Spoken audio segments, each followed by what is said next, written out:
Have you ever noticed that the internet used to feel a bit different?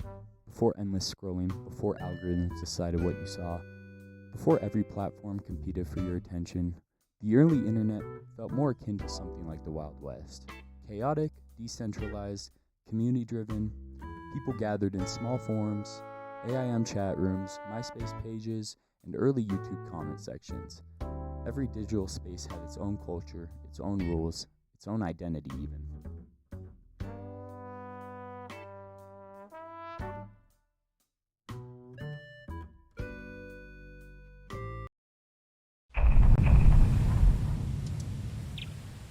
In the late 20th century, personal computing systems like Microsoft Windows and Mac OS helped establish the technological foundation for widespread internet access.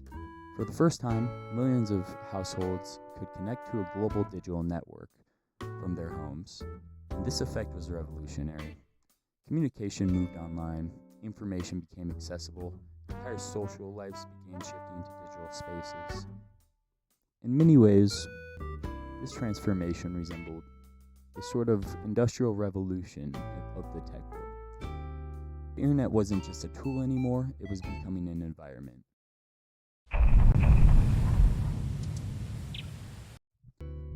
By the early 2000s, platforms like MySpace, AOL Instant Messenger, and early YouTube dominated these online communication. But these platforms worked very differently from modern social media. There was no sophisticated engagement algorithms deciding what users should see and would see. Feeds were chronological, discovery was intentional, and people actively chose who they interacted with and what communities they joined. And because of this, the old internet encouraged participation instead of passive consumption. Forums became digital neighborhoods. Each community developed its own culture, moderation practices, inside jokes, and social norms. People recognized usernames, conversations lasted for days, online identities felt stable and personal. Even profile pages reflected this. MySpace profiles weren't optimized for simplicity. They were often messy, expressive, and customizable. People added music, biographies, custom themes, favorite movies, awkward quotes, and personal interests.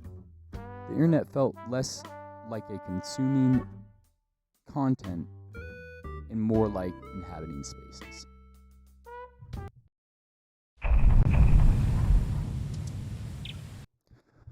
What's interesting is that these earlier forms of online interaction actually shared many traits with face-to-face communication.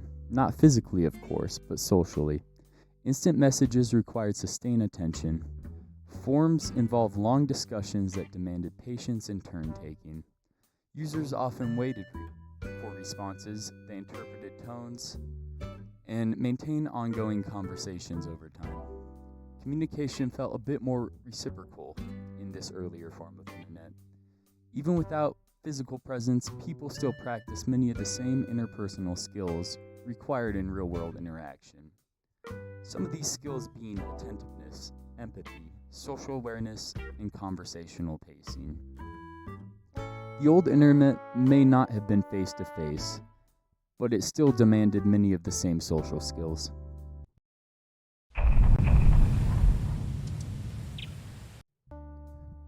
Then the internet changed. Modern platforms became increasingly driven by algorithms designed to maximize engagement.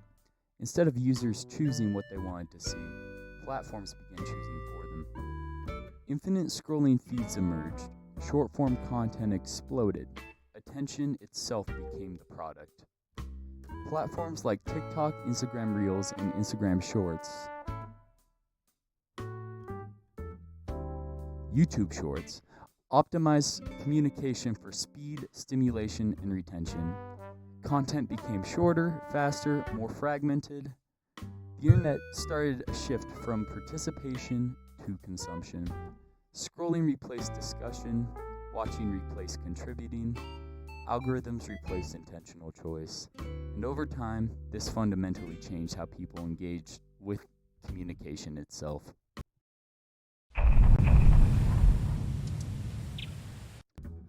The modern internet in and of itself didn't just change what people communicate, it changed how they practice communication. Whereas old internet emphasize forms, conversations, community identity, long-form interaction, active participation. Modern internet, on the other hand, emphasizes infinite feeds, fragmented snippets, algorithmic identity, passive scrolling, and constant stimulation. And that shift matters because, like anything else, communication is a skill. And like any skill, it requires practice. Today, people spend far more time consuming communication than participating in it. There's less turn-taking, less conversational depth, less patience, and fewer opportunities to interpret nuance or emotional context. Interaction becomes increasingly surface level, not because humans suddenly became less social, but because the environments we spend time in changed.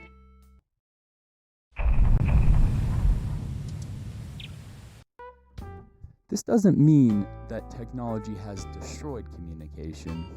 The effects are probably much slower and more subtle than that, if even noticeable. The communication skills depend on repetition and reinforcement. If people spend less time practicing attentiveness, empathy, patience, and sustained conversations, like any other skill, those will weaken over time. The collapse of the old internet wasn't sudden. It was a gradual erosion of digital spaces that once encouraged meaningful interaction. And in many ways, modern platforms reduce communication into something increasingly optimized for efficiency rather than connection.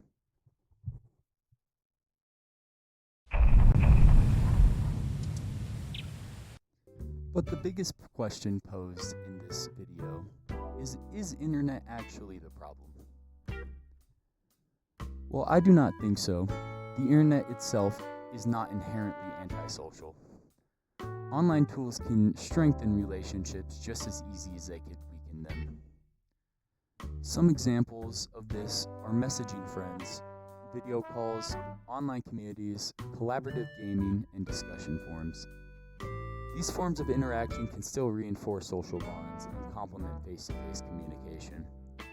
The real issue is how the internet is used.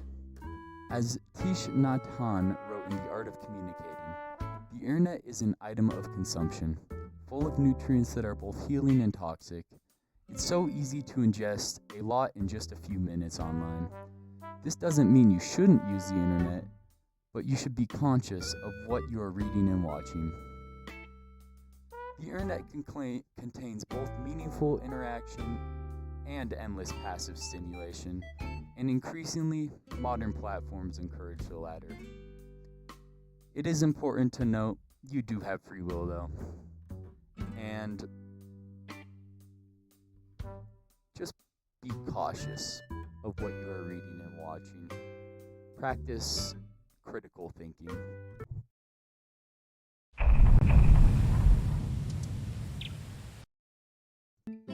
To finish off this video, I just want to hit home the point that the internet is not inherently harmful to communication. Earlier versions of the web often encourage participation, creativity, and deeper interaction. Modern platforms prioritize attention capture, engagement metrics, and rapid consumption. And this shift changes not only what people communicate, but how they learn to communicate at all. So maybe the real question isn't whether the internet ruined communication. Maybe the real question is, do we still use the internet to communicate, or do we mainly use it to consume? And perhaps the answer depends less on the technology itself and more on the choices made by the ones using it. To wrap it up, I have a quote from anthropologist David Graeber. Working people find most of life's pleasures in consumption. They create their own meanings out of products which they choose to surround themselves. To say, the internet may shape behavior, but people still decide how they engage with it.